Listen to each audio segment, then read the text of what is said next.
Jangan lupa subscribe YouTube channel Metro TV News dan jangan lupa nyalakan notifikasinya.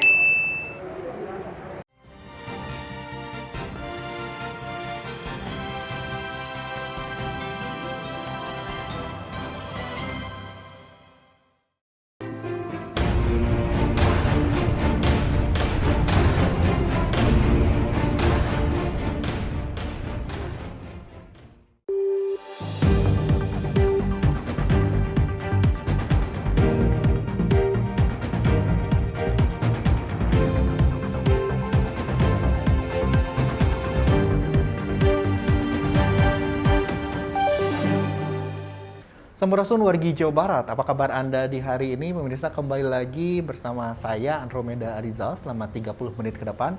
Kami akan membahas mengenai infrastruktur dari kawasan Kabupaten Bandung Barat. Kalau kemarin kita sudah membahas mengenai daerah di Kabupaten Bandung Barat terkait dengan penanganan pandemi COVID-19-nya, kali ini kita akan membahas mengenai infrastruktur. Nah, terutama di masa pandemi COVID-19 saat ini yang anggarannya tentu mayoritas dipergunakan untuk kesehatan, namun di Kabupaten Bandung Barat ini ternyata ada beberapa program yang telah terrealisasi dengan baik. Dan untuk lebih jelasnya, di samping saya ini udah ada kembali Ketua DPRD Kabupaten Bandung Barat, Kang Krismanto. Selamat siang, Kang. Selamat siang, Kang. Sehat, Kang? Sehat, alhamdulillah. Sehat dan semangat. Sehat dan semangat mas selalu ya, Kang ya. Insya Allah. Oke. Samping Kang Krismanto ini udah ada Ketua Komisi 3, Kang Iwan Ridwan. Selamat siang, Kang Iwan. Selamat siang. Assalamualaikum warahmatullahi wabarakatuh. Waalaikumsalam. Sehat, Kang Iwan? Alhamdulillah. Mudah-mudahan semuanya kita selalu sehat. Amin, menjaga protokol amin. kesehatan. Betul, baik-baik. Dan kita juga dalam saat ini kita menggunakan masker semua ya, Kang ya, walaupun juga tadi sudah di antigen. Oke, kita saat ini ke Kang Krismanto terlebih dahulu, Kang. Pertanyaan pertama saya ini di awal segmen ini, Kang. Bagaimana sih, Kang, pembangunan infrastruktur di Kabupaten Bandung Barat, terutama di tahun 2021 ini, yang mayoritas anggarannya saat ini khusus untuk kesehatan nih, Kang. Ternyata mampu juga untuk melakukan pembangunan di beberapa titik. Nah, ini seperti apa, Kang? Silakan. Memang ada instruksi dari pusat bahwa daerah ya kabupaten kota se-Indonesia harus melakukan realokasi dan refocusing ditujukan untuk penanganan pandemi COVID-19 dan itu sudah kita lakukan.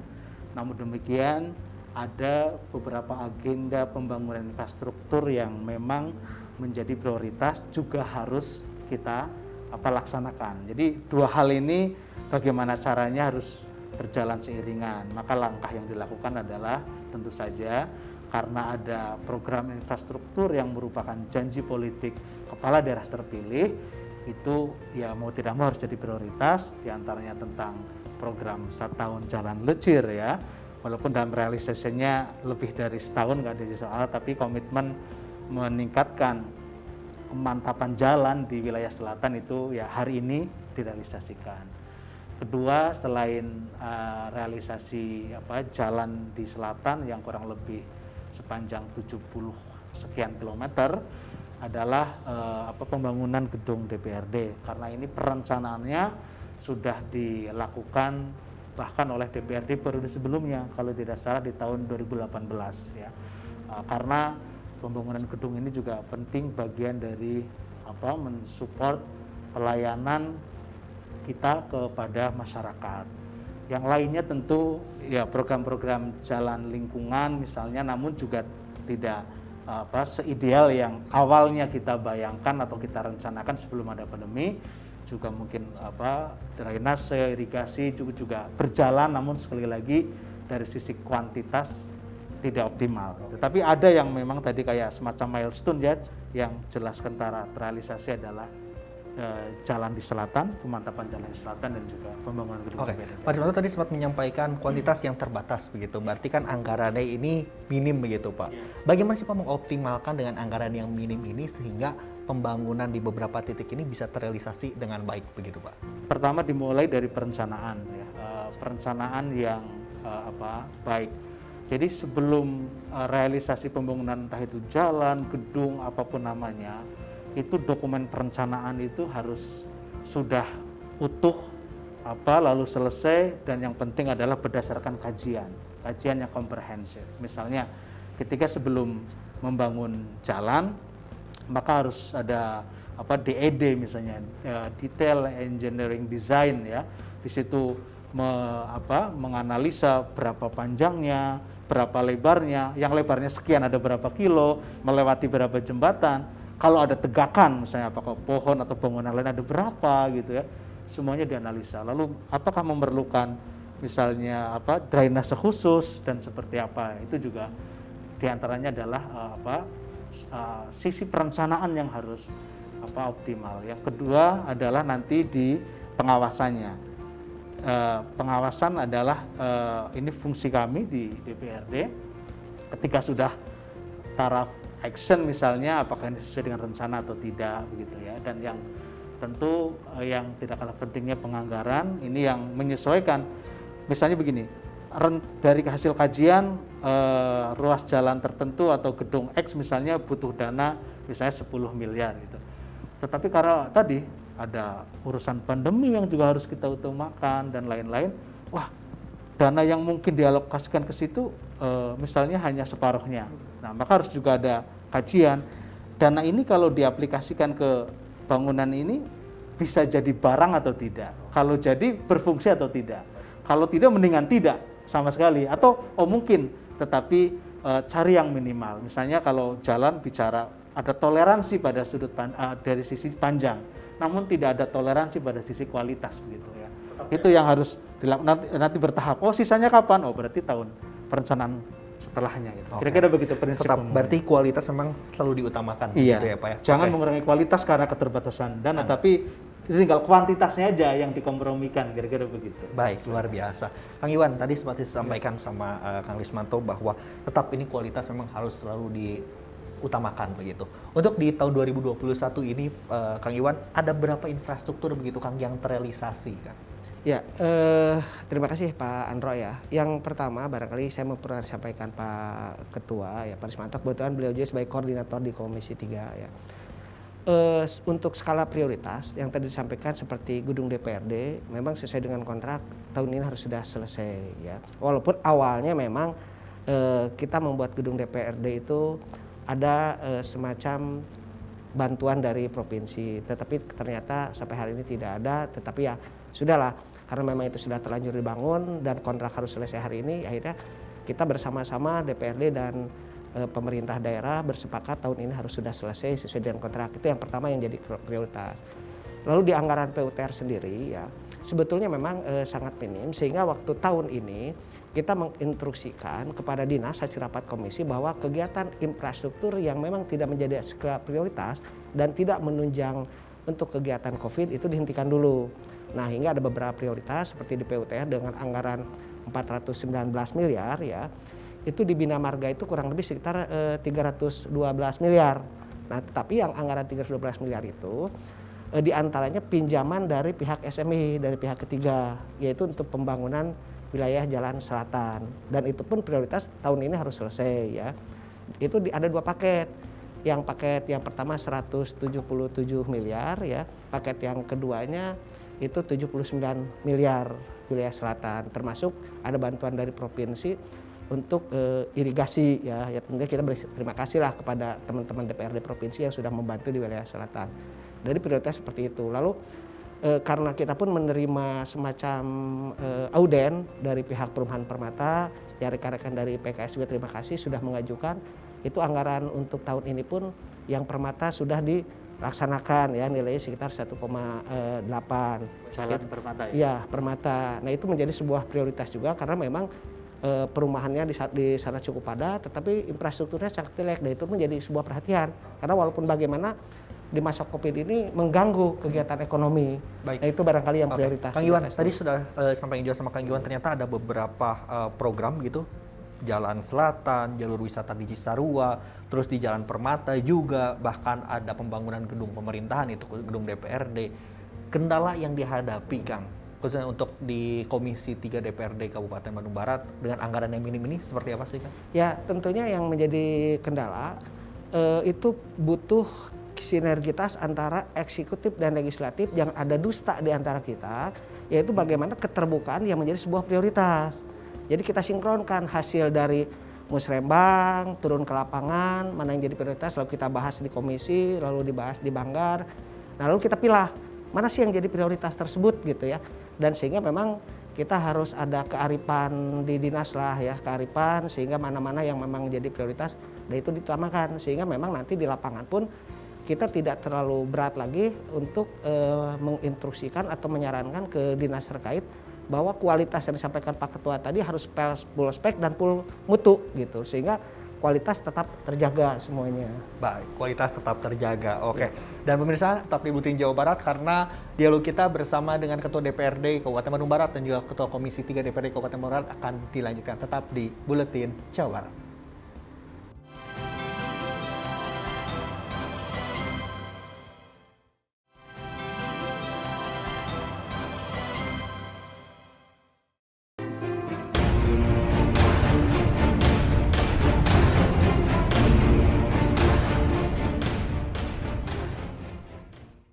Terima kasih pemirsa, Anda masih bersama kami di Buletin Jawa Barat Metro TV. Pemirsa, kali ini kita akan membahas terkait dengan bentuk pengawasan yang dilakukan oleh DPRD Kabupaten Bandung Barat. Nih Pak, ini seperti apa sih Pak pengawasan terhadap mitra kerja terutama untuk pelaksanaan infrastruktur di tahun 2021 ini, Kang Rismanto? Baik, pengawasan memang salah satu trifungsi kami di DPRD dalam rangka memastikan proses pembangunan dan pelayanan di Bandung Barat berjalan dengan baik.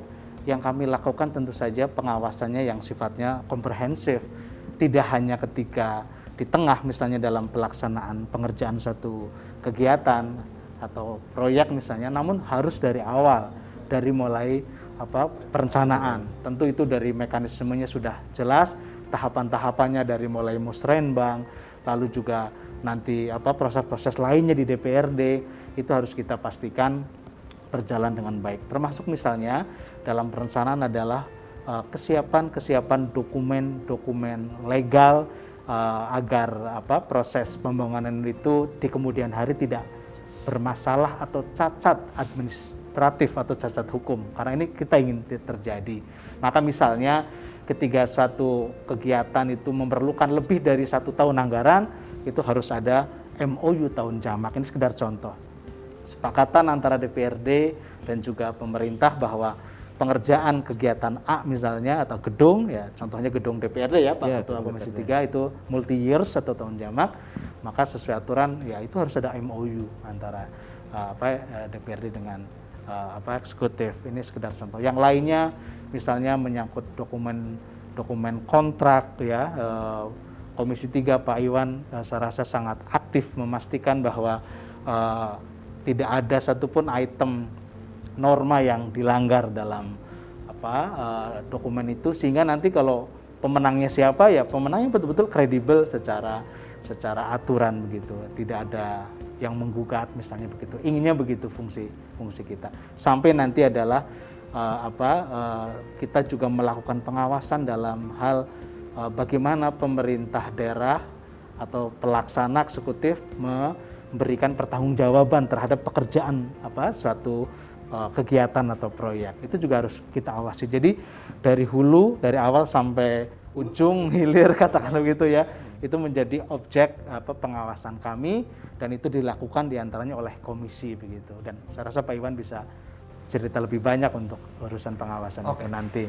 Baik, Kang Rismanto, kita bisa ke Kang Iwan. Kang Iwan tadi sempat disampaikan juga bahwa ternyata pengawasan sendiri juga kalau kita bahasnya dari hulu sampai hilir ini harus jelas dari perencanaan hingga nanti direalisasi. Ini seperti apa sih Pak bentuk pengawasan yang dilakukan oleh Komisi 3 Pak? Terutama untuk mungkin program infrastruktur yang menjadi titik-titik yang menjadi rawan begitu Pak? Baik Pak Andro ya, yang pertama disampaikan Pak Ketua tadi bahwa kita dimulai dari hulu misalkan dari perencanaan. Nah kita diagendakan di Banmus ya, kita itu mengundang dinas-dinas terkait.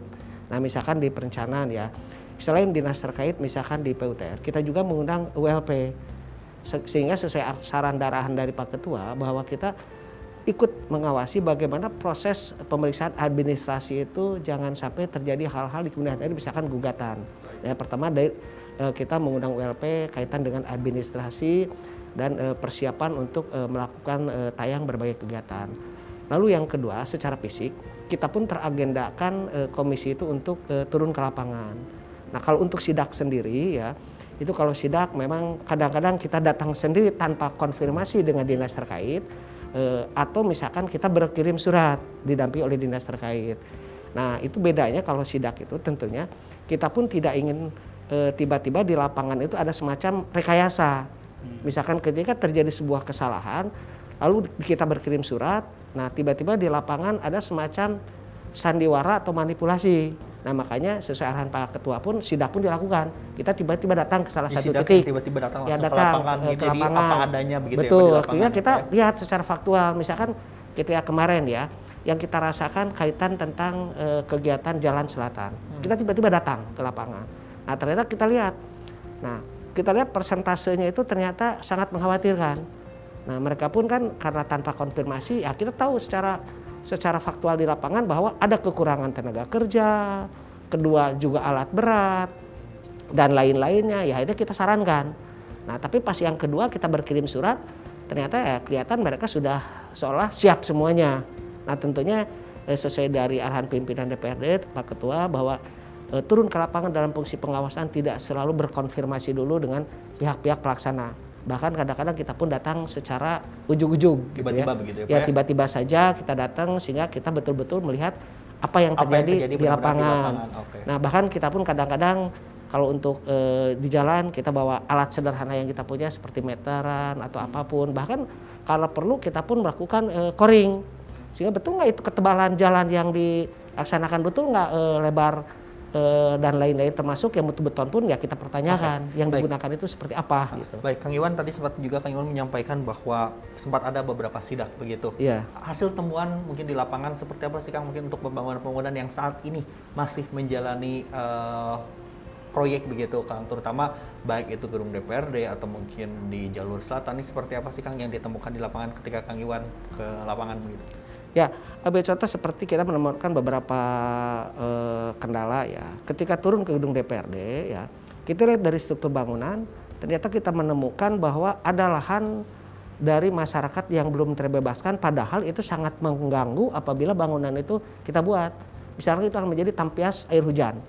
Nah, akhirnya kita menemukan hal itu karena kita lihat kok di bangunan DPRD, tanah Pemda masih ada bangunan punya masyarakat. Nah akhirnya setelah itu kita diskusi di lapangan, ya akhirnya mereka pun memohon ke DPRD untuk dianggarkan di tahun berikutnya untuk pembebasan tanah, dan itu alhamdulillah oleh pimpinan DPRD semuanya sudah disepakati ada pembebasan lahan untuk wilayah tersebut. Nah itu dari sidak seperti itu. Lalu yang tadi disampaikan untuk seperti SMI, kita menemukan ada keterlambatan misalkan pembebasan untuk jembatan Takjim ya di situ. Nah kita melihat kok belum dikerjakan jembatan tersebut. Nah ternyata kendalanya kita temukan bahwa pembebasan lahannya itu yang belum dilaksanakan. Nah persoalannya di sana ternyata saling menunggu. Apakah itu hak pemerintah, pihak ketiga, hak siapa untuk membebaskan? Ya akhirnya setelah kita undang hasil sidak tersebut, nah disepakatilah bahwa itu pembebasan untuk lahan jembatan itu oleh pihak ketiga. Jadi sidak-sidak itu sehingga menemukan masalah sehingga Betul. langsung solusinya ada. Betul. Begitu ya Pak, masalah dan solutif begitu. Betul, Kang Iwan. ya, seperti Kang Lismanto, dari yang tadi disampaikan oleh Kang Iwan, ternyata ini cukup banyak juga ternyata program-program yang terrealisasi di 2021 ini. Bagaimana sih yang penyerapan anggaran khususnya untuk infrastruktur di Kabupaten Bandung Barat tahun 2021 ini Kang?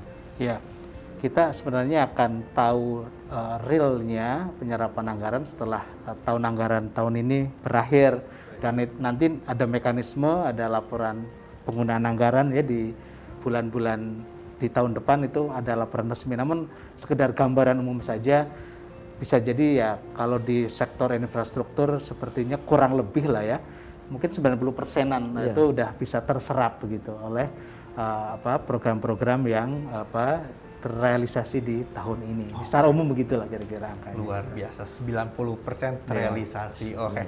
Mungkin Kang Rismanto nanti kita lanjutkan setelah jeda iklan berikut ini. Tetap bersama kami di Buletin Jawa Barat.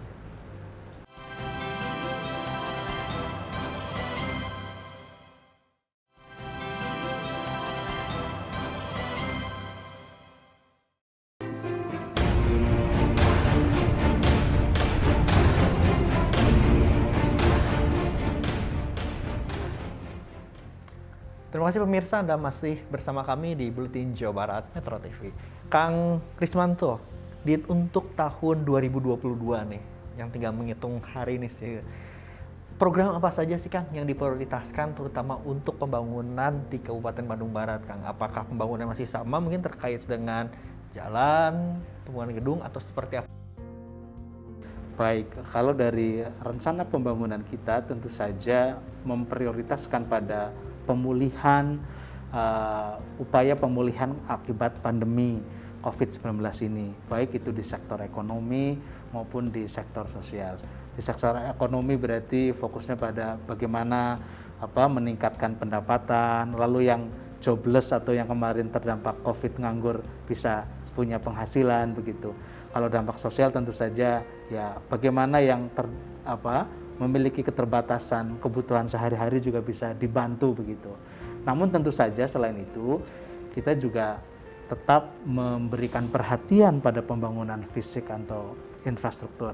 Sekedar gambaran untuk infrastruktur transportasi ya atau disebut jalan misalnya, kurang lebih kan ada sekitar 536 km atau sekitar itulah ya panjang jalan di Bandung Barat yang memang itu jadi wewenang pemerintah untuk dibangun. Nah dari situ kan kira-kira ada sekitar mungkin 100 kilometeran ya Pak Ketua Komisi 3 yang memang perlu ya dibangun begitu. Itu kan anggarannya gede gitu. Jadi mungkin tahun depan juga ada upaya bagaimana mengangsur PR kondisi jalan yang belum baik atau belum mantap ini menjadi lebih baik. Tentu nanti juga tetap disesuaikan dengan kondisi anggaran kita. Yang berikutnya tentu saja infrastruktur di bidang pendidikan kan juga perlu, apakah itu berupa rehab atau pembangunan ruang kelas baru gitu.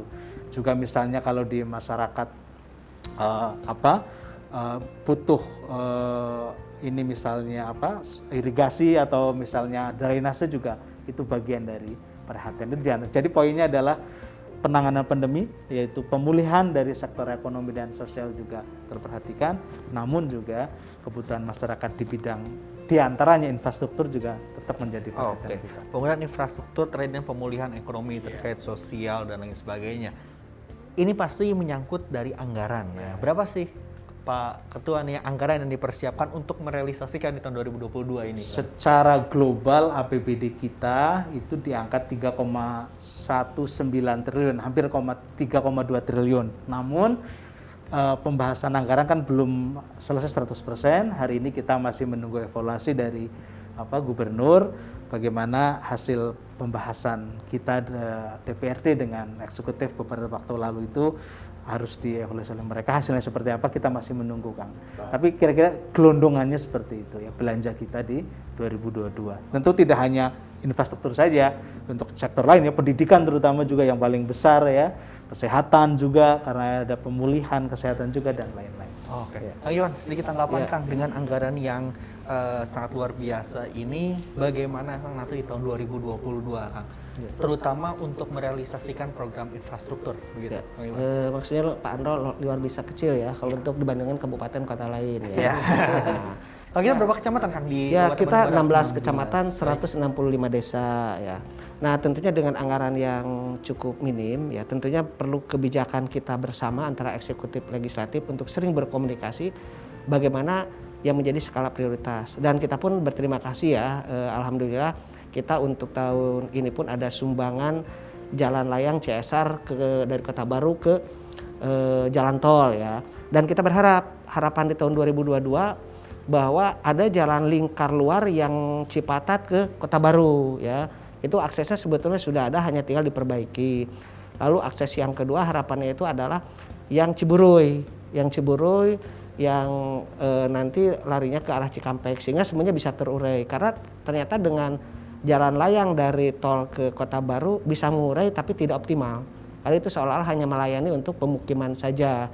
Tetapi masyarakat walaupun sudah bisa merasakan tetapi belum maksimal. Nah tentunya kalau dengan lingkar luar Cipatat ke Saguling ya melalui Kota Baru lalu dari Ciburuy dan selanjutnya ada perlebaran juga yaitu sudah ada perencanaannya dari Cipongkor ya dari Saguling ke Kota Baru Parahyangan. Nah mudah-mudahan tahun depan sudah mulai dilaksanakan. Insya Allah minimal kemacetan yang ada di Bandung Barat bisa terrealisasi ya.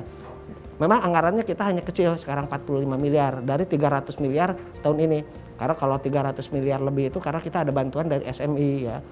Nah tentunya kita tidak bisa mengandalkan dari pihak ketiga pinjaman. Tentunya harapan kita itu seperti yang dilakukan Bela Putra itu semacam CSR. Nah lalu dari Bank Jabar pun kita sudah berkomitmen bagaimana untuk membantu di alat-alat deteksi atau apa namanya Pak Ketua untuk restribusi ya. Iya. Nah alat semacam itu kan untuk meningkatkan PAD. PAD pun nantinya untuk kegiatan infrastruktur dan lain-lainnya. Dan sesuai arahan pimpinan, selain infrastruktur jalan, kita pun sekarang menitik beratan ke SDA, penyediaan sarana air bersih dan irigasi. Dan itu kan menunjang ekonomi ya. Dan anggaran kurang lebih untuk tahun depan itu sekitar 5 miliar ya. Dan mudah-mudahan ada bantuan nanti dari DAK, dari pusat ataupun dari provinsi. Cuma anggaran dari kita sendiri ya kurang lebih 5 miliar. Dari tahun ini sekitar 9 miliar ya. Memang ada penurunan ya, ada Baik, penurunan. Kang Iwan, berarti harapan Kang Iwan tentu ada kolaborasi dari semua pihak Betul, begitu ya, Kang, ya, betul. untuk merealisasikan program infrastruktur. Iya. Luar biasa. Kang Krismanto terakhir Kang tadi udah sampaikan juga sama Kang Iwan harapannya terkait juga untuk merealisasikan anggaran tahun 2022. Terakhir Ketua DPRD Kabupaten Bandung Barat seperti apa Kang harapan dan pesan untuk masyarakat terkait dengan pembangunan infrastruktur di Kabupaten Bandung Barat? Silakan. Membangun ini kan sangat kompleks aspeknya ya, apalagi kita mengalami pandemi COVID-19, maka pembangunan di Bandung Barat akan berjalan dengan baik, tidak mungkin dilaksanakan oleh hanya satu pihak saja. Kata kuncinya tadi disampaikan oleh Kang Iwan, satu kalau kolaborasi, kedua adalah kerja keras. Jadi semua komponen di Bandung Barat, terutama kami yang mendapatkan amanah menjadi bagian dari pemerintahan, yaitu di DPRD, ditambah eksekutif, dan para reng-rengannya pejabatnya itu harus kerja keras gitu ya, merealisasikan apa yang sudah dijanjikan maupun juga mewujudkan apa yang jadi harapan masyarakat. Dan yang ketiga tentu saja selain kerja keras, kita juga harus memahami betul situasi apa yang dirasakan masyarakat hari ini dan memberikan alternatif solusi. Dan insya Allah DPRD berupaya menjadi lembaga yang aspiratif ya, karena kalau kita tahu paham apa yang terjadi di masyarakat lalu kita juga berusaha mengadvokasi itu, berarti kita menjadi lembaga yang aspiratif. Dan kita ingin kami di DPRD mewujudkan itu, DPRD menjadi lembaga yang aspiratif, mengetahui dan juga mengadvokasi apa yang diinginkan atau dikehendaki oleh publik. Saya rasa itu. Kolaborasi, kerja keras, dan juga aspiratifnya. Semoga kegiatan ini dan cita-cita ini bisa terrealisasikan di tahun 2022. Dan terima kasih sebelumnya Kang Rismanto, Kang Iwan sudah bergabung bersama kami di Buletin Jawa Barat. Dan pemirsa, terima kasih telah bergabung bersama kami di Metro TV Jawa Barat. Tetap saksikan kami mulai Buletin Jawa Barat setiap hari Senin hingga Jumat pukul 13.05 hingga 13.30 waktu Indonesia bagian Barat. Saya Andromeda Arizal dan Kang Rismanto juga Kang Iwan mengucapkan hatur nuhun. Sampai jumpa. Oke Kang, sehat terus, semangat.